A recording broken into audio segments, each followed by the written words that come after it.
found this story that's not talked about a lot in the Bible about this man named Naaman.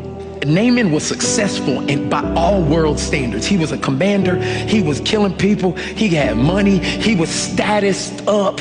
And then he ran into trauma. He got diagnosed with leprosy. People's literal noses and ears would fall off because of this disease.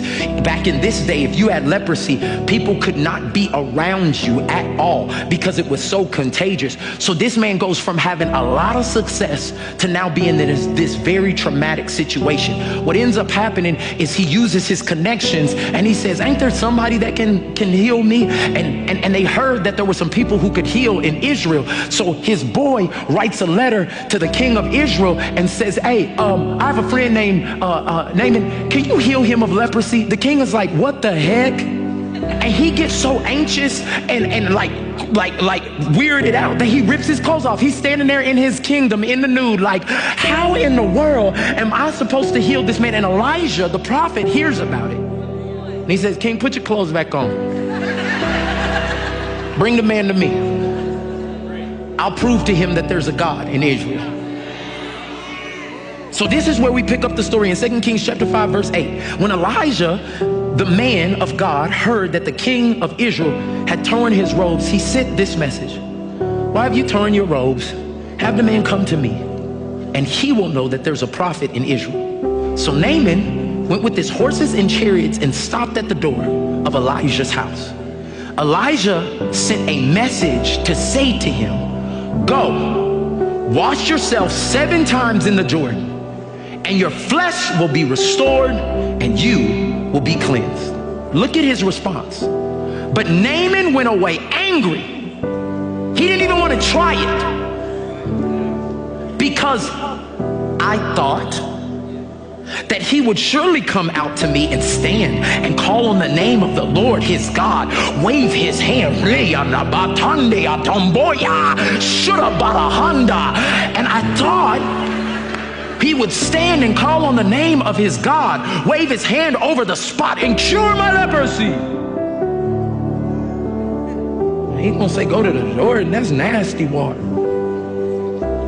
Are not Abana and Para, if that's wrong, ask your mama. The rivers of Damascus better than all the waters of Israel? Couldn't I wash in them and be cleansed? So he turned and went off in rage. His outer sickness was supposed to be healed, but he did not get the miracle the way he wanted it.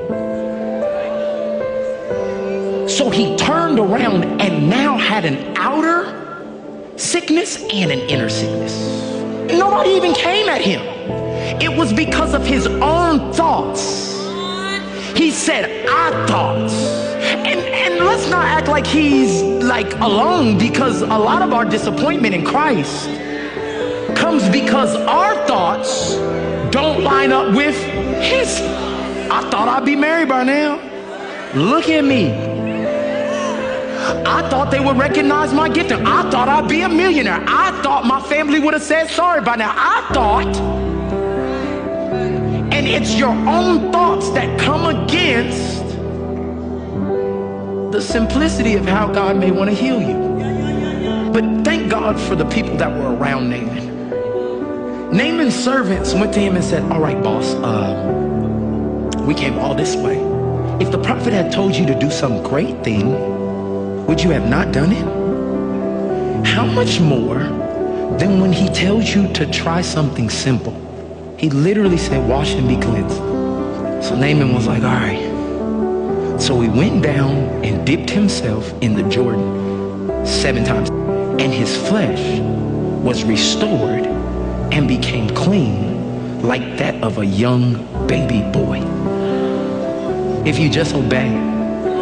Naaman, he got a simple instruction that seemed crazy or stupid, and he had to do it. I just want to paint this picture for you real quick. That is cold.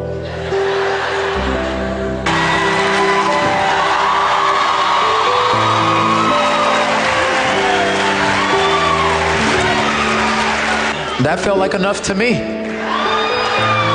But half obedience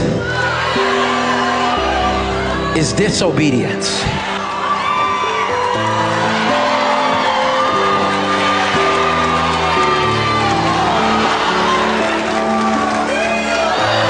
This seems excessive. This is cold. This feels stupid. Nobody else is having to do this. This feels like a mess. But if he said 7 times, but if he told me to forgive, but if he told me to give, my outfit is ruined. I may not be accepted in some places like this. This has altered how you might see me. Because if you weren't with me when I started this process, and you just saw me on dip number 4, you may judge me. But I can't let your opinion stop me from being obedient.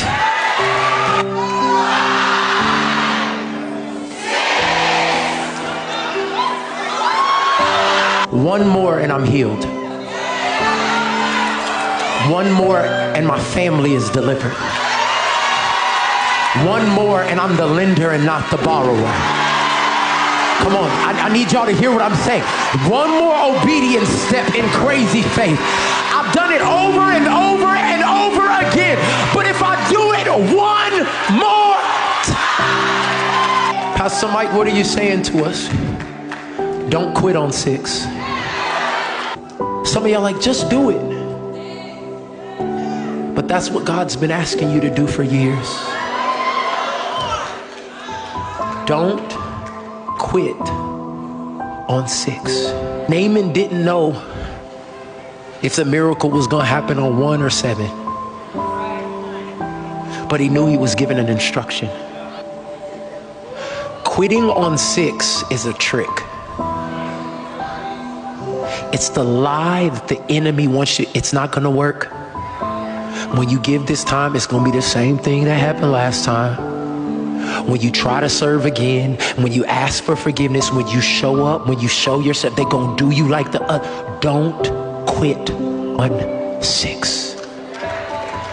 Y'all would have nightmares if I didn't finish this example. If you want me to finish an example, how much more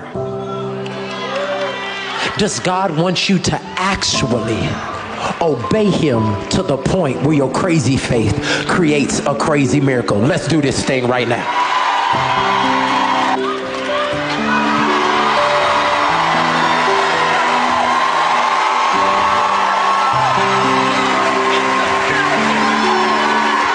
This is the season of miracles.